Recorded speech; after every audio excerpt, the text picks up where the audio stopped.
Karimnagar collectorate ఎదుట ఉద్రిక్తత ఏర్పడింది. జీతాలు పెంచాలంటూ సిఐటియు ఆధ్వర్యంలో ఆశా వర్కర్లు, అంగన్వాడీలు ఆందోళనకు దిగారు. ఎన్నికలకు ముందు రేవంత్ రెడ్డి ఇచ్చిన హామీలను నెరవేర్చాలంటూ ఆశా వర్కర్లు డిమాండ్ చేశారు. కనీస వేతనాలు లేక ఆశా వర్కర్లు ఇబ్బందులు పడుతున్నారని, వేతనాల పెంపు అమలయ్యే వరకు ఆందోళనలు కొనసాగిస్తామని అన్నారు. సిఐటియు నేతలు, ఆశా వర్కర్లు, అంగన్వాడీ వర్కర్లను పోలీసులు అదుపులోకి తీసుకున్నారు.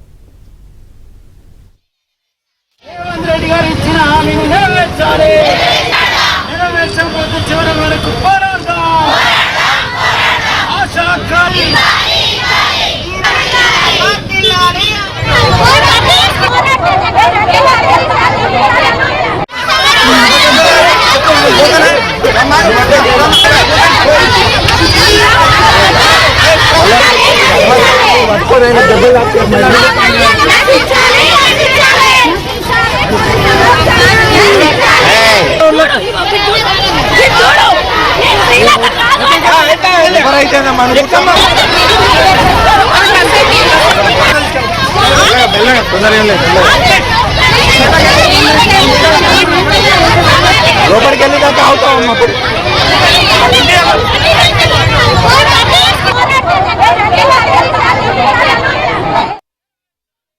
ఆశా వర్కర్లు ఈ బడ్జెట్ సమావేశాల సందర్భంగా మాకు 18,000 ఫిక్స్డ్ వేతనం అసెంబ్లీలో నిర్ణయించాలని చెప్పేసి మీ కలెక్టరేట్ వద్దకు వచ్చి మేము ఇక్కడ ధర్నా చేస్తూ ఉంటే పోలీసులు మమ్మల్ని అక్రమంగా అరెస్ట్ చేసి మమ్మల్ని తీసుకుపోతా ఉన్నారు.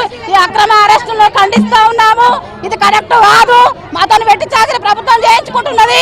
కాంగ్రెస్ ప్రభుత్వం ఫస్ట్ తర ప్రభుత్వం వస్తే మాకు 18,000 ఫిక్స్డ్ వేతనం ఇస్తా అన్నది. ఇవ్వాలని చెప్పేసి మేము ఈరోజు ధర్నా చేస్తా ఉన్నాము. ఈ అక్రమ అరెస్టులను ఖండిస్తా ఉన్నాము. 18,000 ఫిక్స్డ్ వేతనం ఇచ్చేదాకా మేము పోరాటాన్ని ఉధృతం చేస్తాము. సమ్మెలకు తీయడానికైనా కానీ సిద్ధంగా ఉన్నామని ప్రభుత్వాన్ని డిమాండ్ చేస్తా ఉన్నాం.